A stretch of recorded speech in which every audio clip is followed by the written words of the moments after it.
Olá, investidor! O meu nome é Wagner Caetano. Iniciamos agora o programa Na Mira do Trader. Hoje, dia 21 de setembro de 2020, 14 horas e 7 minutos, 17 graus, uma tarde nublada aqui em São Paulo. Eu desejo uma ótima semana a todos, desejo muita saúde, muita paz. E assistam os outros vídeos aí que nós fizemos falando sobre esse desafio dos 95 mil pontos. Clique na descrição. Tem o nosso Instagram, Facebook, site, canal gratuito do Telegram, ou seja, bem-vindo à Bolsa, que também está disponível na parte alta aqui do canal. E vamos aos estudos, começando pelos benchmarks internacionais. A gente tem uma sessão negativa, né? O petróleo, lembra que eu comentava com vocês de trabalhar com stop abaixo da mínima do dia anterior, com uma tolerância curta? Então a mínima foi 40,86 no dia 18. Né? Quem seguiu essa regra, opera o petróleo, estopou bem, está abaixo das médias de 5,21. Esse é o futuro do WTI, aqui o Brent, negociado em Londres. Então quem opera e seguiu essa ideia, conseguiu ter uma boa lucratividade. Aqui deu uma compra para a guerrilha, entregou na perda mínima do dia 18, só alegria. Nós temos o Bitcoin. Eu me posicionei recentemente dizendo que eu não acreditava que o Bitcoin faria um papel parecido com o ouro, por exemplo, a platina, em ser um ativo de fuga de risco. Sempre entendi que ele acompanharia, né, a queda das bolsas. É isso que está ocorrendo. A mesma leitura nós tínhamos para o Bitcoin, stop abaixo da mínima do dia anterior, lembrando que é 7 por 7. A mínima de ontem, 10.923, hoje estopou e garantiu lucro quem comprou aqui nesse bolo. Um repique parecido com o petróleo, agora uma barra forte, né, ampla, com volume expressivo também, então talvez tenha mais espaço para corrigir o Bitcoin também. A gente tem o BZQ, que é inversamente no ETF, né, inversamente proporcional ao Ibov vezes 2. Já havia rompido na sexta uma LTB curta. Agora tem um candle complexo aqui, né? 4,28 de alta, mas ao mesmo tempo um gap. Seria um gap de fuga, né? Na minha interpretação, tem espaço para vir aqui no 16,46. Então ainda não cumpriu de fato o objetivo, ou mesmo 16,64. Apesar desse candle enigmático de hoje, né? Aí nós vamos para a Bolsa de Xangai, e não havia uma extrema aversão ao risco ainda quando Xangai fechou. Foi praticamente quando abriram as bolsas da Europa, né? Os futuros já vinham negativo, mas aí acelerou. A gente tem aqui a Bolsa de Xangai com um movimento que não empolga. Eu não acredito que a gente tenha uma sessão de alta agora na segunda, deve seguir o que aconteceu na Europa, até as bolsas americanas também, não imagino que elas recuperem tudo até o final. E é um candle que coloca em dúvida esse Marubozu. Se perder as médias e penetrar pelo menos a metade aqui, esse candle ele perde o seu efeito, especialmente se fechar abaixo da cabeça do pequeno pivô de alta, que foi acionado a 3.332 pontos. Agora falando de Europa, né, uma queda muito forte, principalmente para os padrões de lá. Fazia tempo que a gente não viu um Marubozu de queda dessa magnitude. Perdeu as médias que estão inclinadas para baixo, perdeu essa LTA mais curta e perdeu a LTA mais longa. Então, né, tem vendedor na área, talvez seja um gap de fuga, aquela história da prancha do pirata. Vamos ver amanhã como é que reage. Em DAX também já tinha um topo mais baixo que o anterior. Um gap também, médias apontando para baixo, perdeu o 12.753, levou de quebra o 12.633. E quem sabe vai buscar suporte aqui no 12.250 por aqui. Então haveria também no índice DAX mais espaço para ceder. Bolsa do Reino Unido agora.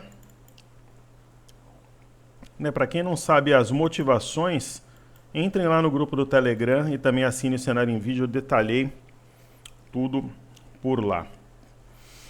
Pessoal, no caso da Bolsa de Londres, rompimento falso da LTB, a gente pode até apagar. Lembra que eu comentava, que eu imaginava isso aqui como uma simetria em A, né? Que é o V ao contrário. O alvo seria cumprido a 5.778. Hoje a mínima 5,779. Foi quase lá. É complicado trabalhar contra uma barra dessa, né? É um marubuzu de fato. Ou amanhã anula isso aqui, se trabalhar na parte baixa, né? Um pouquinho abaixo da mínima, um pouquinho a máxima, é sinal que os ursos saíram da toca e não vão voltar para dentro da toca tão cedo, né? Então, se houver a perda de 5,778, um alvo natural imediato seria 5,661. Veremos. Aí a gente tem aqui o índice Nasdaq de tecnologia. É incrível, né? Mas mesmo num dia como hoje ele resiste. Há a formação aqui de um topo, fundo e topo. Eu continuo entendendo que o ponto-chave é o 10.837, mas a gente tem que ficar de olho no 10.728. Tem na mínima de sexta o 10.640 e está levemente acima aqui do 10.640. Vamos ver o fechamento, né?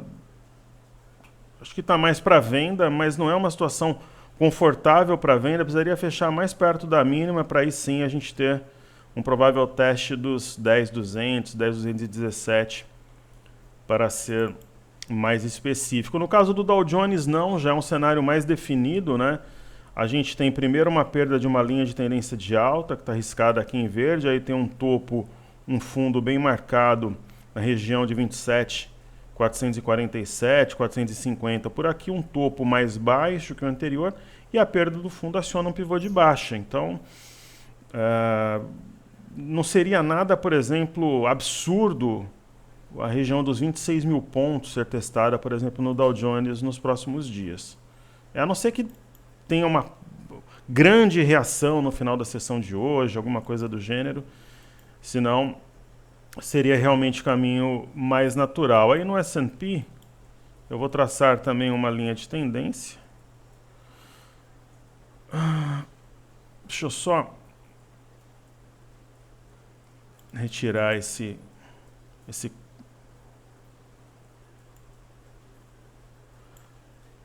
softwares. Tem que ter muita paciência. Então aqui ele abre a caixa de diálogo em cima do meu estudo, mas vamos lá. Então perdeu também, né, uma LTA e tem um pivô de alta, de baixa, né, bem definido. Topo, considerar o fundo aqui, né, o topo, então o ponto que acionou o pivô seria o 3.310, no caso do S&P, que é o índice mais amplo. Percebam que já está na região aqui de 3.204, a mínima foi 3.229, quase tocou essa região, acho que ficou devendo o teste então, ou até mesmo 3.200, que é um ponto redondo psicológico, poderá ser testado por aqui. Temos o EWZ, ETF brasileira, negociado em Nova York. Lembra da minha ideia do teste dos 28 dólares, né? 28,08, está 29,18. Essa minha expectativa ela segue. Veio no fundo dos dias 26 e 20 de agosto. Vamos ver como é que reage, como é que fecha por aqui. Mas está perdendo uma linha de tendência aqui, que na verdade já tinha sido perdida na sexta, então a queda de hoje era já anunciada. E o VIX, né? O VIX ele realmente fez um fundo arredondado como nós imaginávamos. O grande barato do VIX agora é se ele vai se manter acima de 28,92 ou não, né? Aqui é uma estrela cadente, só que está subindo 12%, que chegou a subir 20% no intraday, mais de 20% até.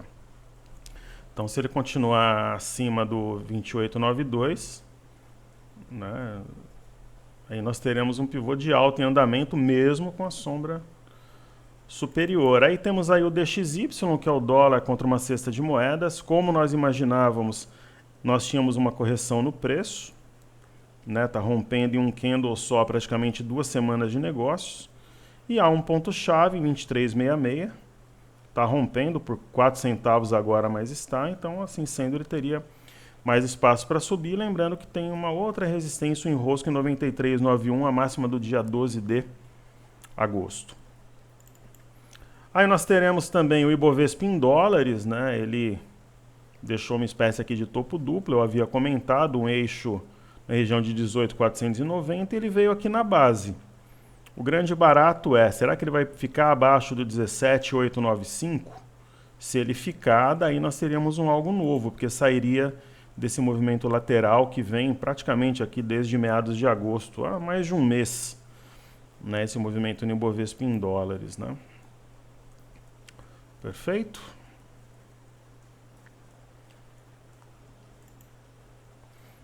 Aí vamos trazer, primeiro pessoal, eu vou fazer os ativos fixos primeiro, DI aqui.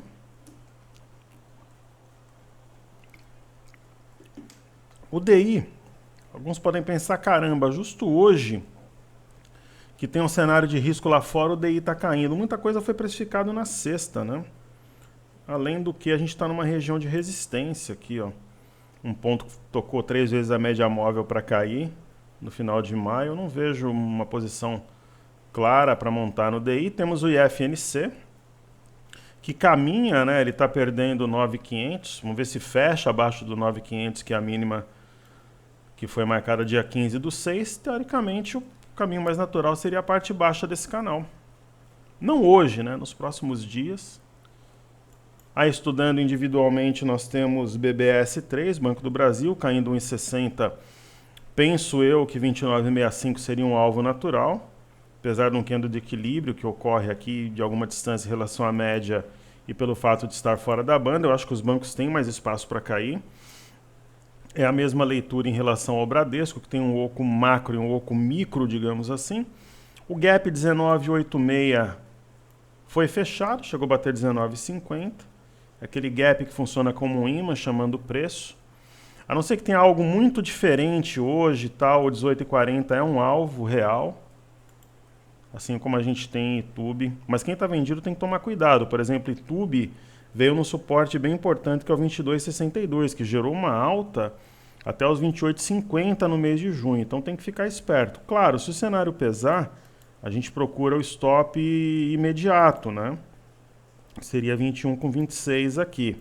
Mas, por exemplo, quem está vendido em YouTube, na minha opinião, tem que ficar esperto, né?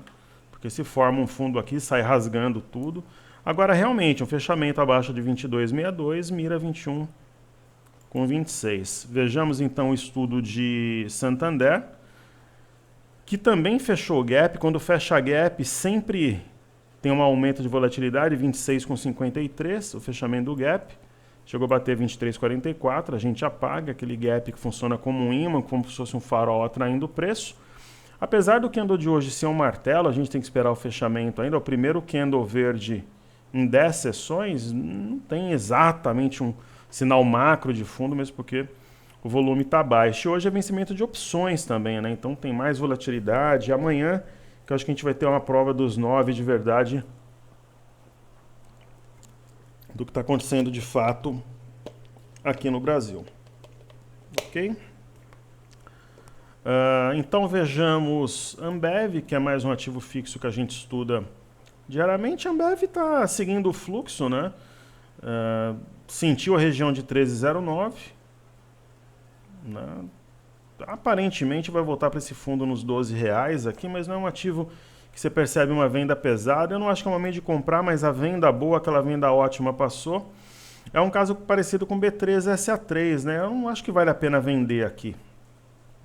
Né?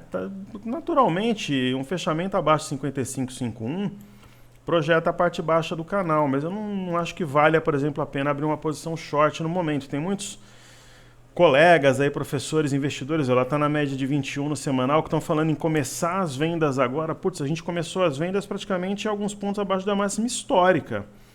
No caso do mini índice, a galera da imersão 10 e tal. Então, começar agora é algo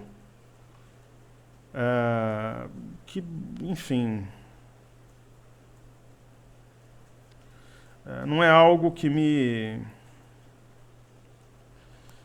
agrada, porque eu estou vendido por lá a máxima histórica, praticamente a galera da imersão no meu último treinamento, né?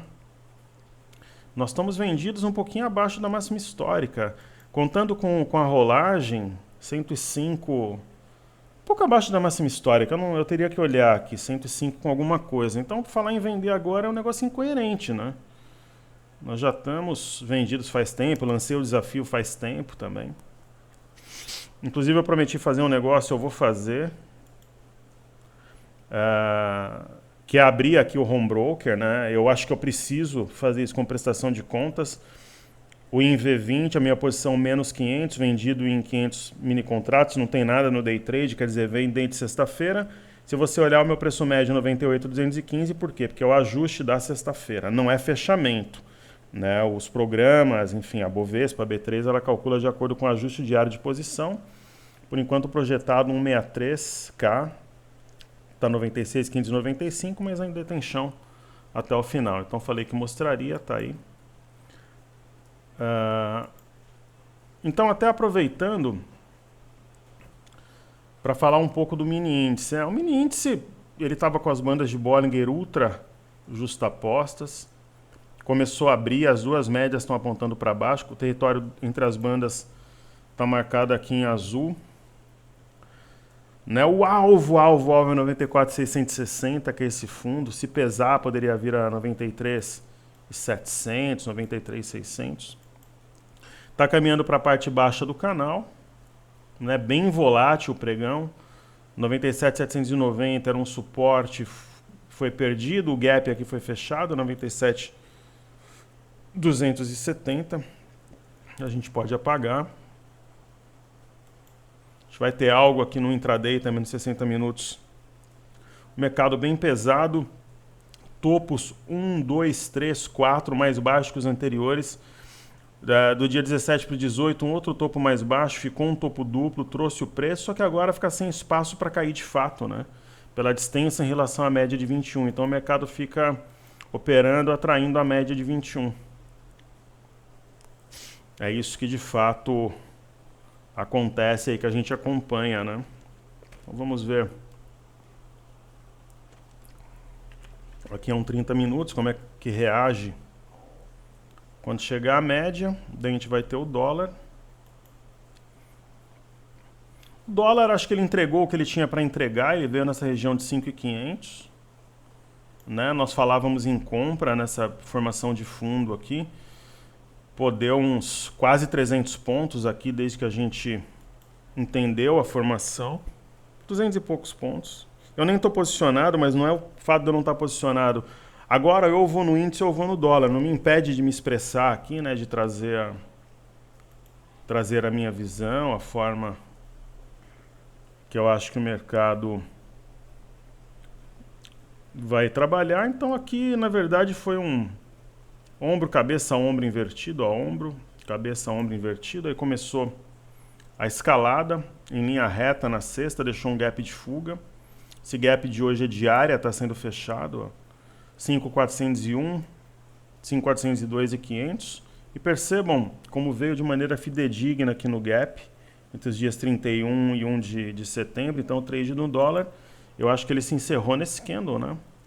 Você tem esse candle aqui, por exemplo, das 9h30, uma shooting star com forte volume longe da média, que é para realizar, e agora, de repente, uma segunda venda se deu aqui na segunda shooting star das 11h30, perdeu um eixo aqui em 5.422 e o alvo era o fechamento do gap em média de 21. Eu acho que essa foi uma movimentação interessante no dólar. Não respeitou os 5.436, tampouco os 5.413 e 500. A média é um ponto que está sendo testado. Vamos ver como é que reage, mas tem uma ideia de topo duplo aqui e tal. Aí falamos do BOVA11 e do IBOV também. O mercado brasileiro realmente está caindo menos do que poderia, isso é fato. Esse gap foi fechado no BOVA11, na minha opinião, para quem estava vendido no BOVA, é uma região sim de objetivo. Né? Pelo canal ainda teria mais espaço para cair, o volume projetado é alto. Né? E a mesma coisa do IBOV. O IBOV ele já foi mais técnico, né? Ele já veio bem pertinho da parte baixa aqui do canal. Né? Um volume reduzido. E eu falei do dólar já. Deixa eu dar uma olhadinha em outro destaque aqui para a gente falar.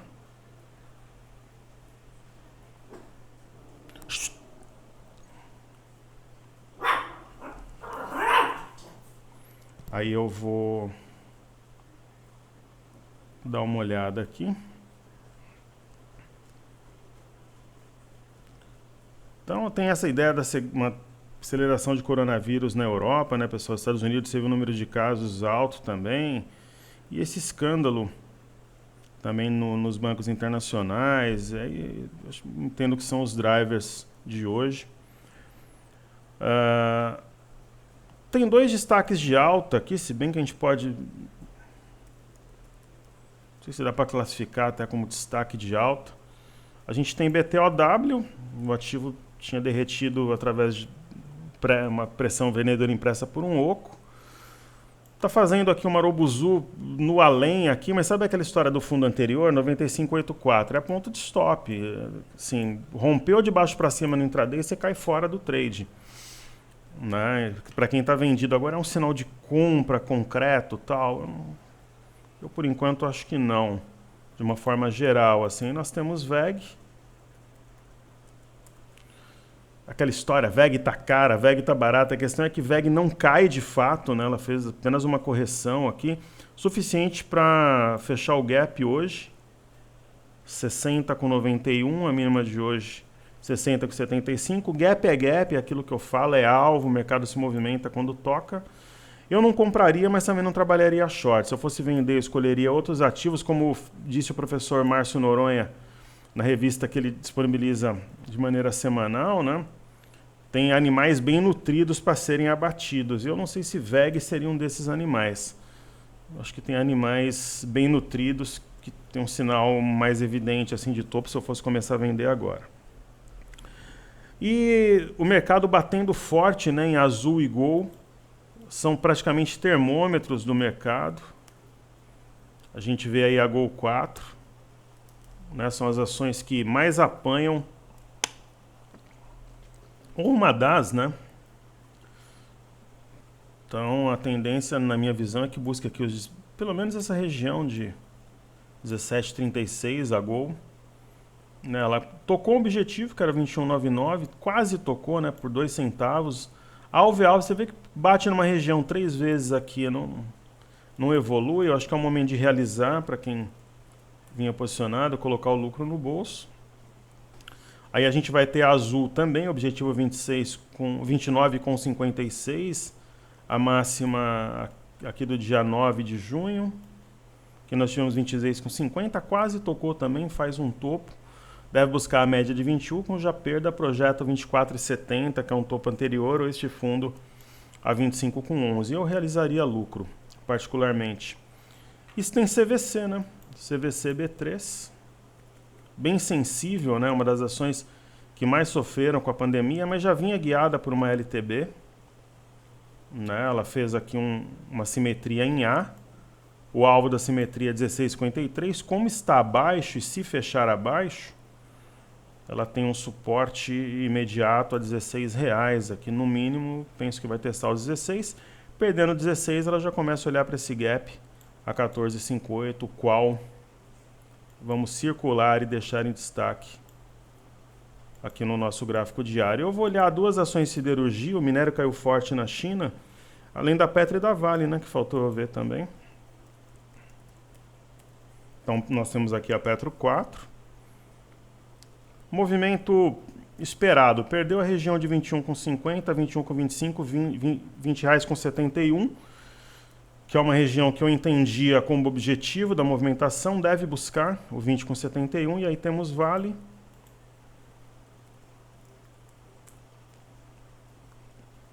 Esteira do minério.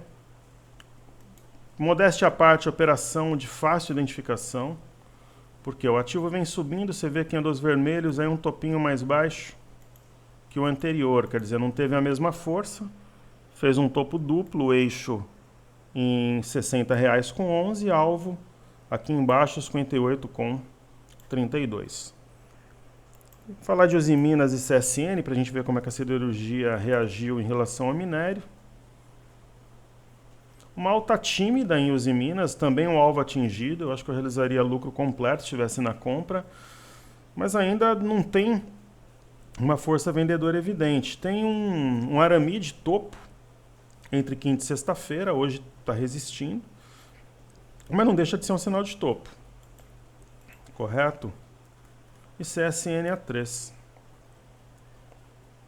que também muito resiliente. Impressionante. A siderurgia é 880, né? Ou elas sobem muito, elas caem fortemente. Esse é um sinal.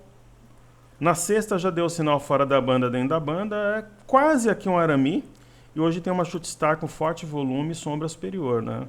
Na minha visão, um sinal claro para quem está comprado realizar lucro ou trabalhar com stop abaixo do 15,83. Eu já teria, inclusive, realizado. Perfeito? Então é isso aí. Tá feito o estudo. Espero que seja útil a todos vocês. Deixa o like, compartilhe o vídeo e seguimos juntos porque juntos somos mais fortes, pessoal. Valeu!